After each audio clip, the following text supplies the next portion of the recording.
8 বছরের একটা অবুঝ শিশু 1 টাকার একটা কয়েন হাতে নিয়ে দোকানে গিয়ে বলল, আপনার দোকানে কি আল্লাহকে পাওয়া যাবে? আমার না আল্লাহকে খুবই প্রয়োজন।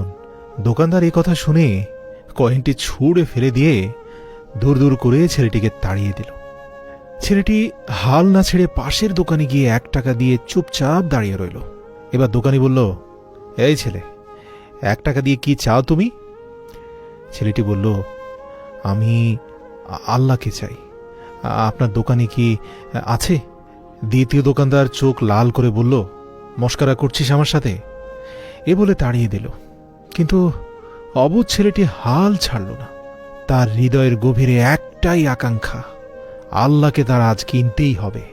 একটার পর একটা দোকানে ঘুরতে লাগলো।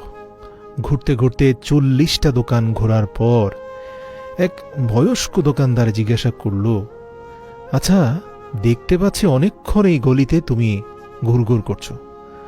তুমি আল্লাহকে কিনতে চাও কেন? কি করবে আল্লাহকে দিয়ে? এই প্রথম কোনো দোকানদারের মুখে এই প্রশ্ন শুনে ছেলেটির চোখে মুখে আশার আলো ফুটে উঠল। সে ভেবেই নিল, নিশ্চয়ই এই দোকানে আল্লাহকে পাওয়া যাবে। যদি না পাওয়া যেত তাহলে তো চাচা এমন কথা বলতেন না। এক বুক আশা নিয়ে হতচকিত কণ্ঠে ছেলেটি উত্তর দিল, চাচা, আমার তো বাবা নেই। এই দুনিয়াতে আমার মা ছাড়া আর কেউ নেই। আমার মা সারাদিন কাজ করে আমার জন্য খাবার নিয়ে আসে। আমার মা এখন হাসপাতালে। মা মরে গেলে আমি খাবো কি? ডাক্তার বলেছে একমাত্র আল্লাহই পারে আমার মাকে বাঁচাতে। আপনার দোকানে কি আল্লাহকে পাওয়া যাবে? দোকানদার চাচা লক্ষ্য করলেন ছেলেটির চোখগুলো জল জল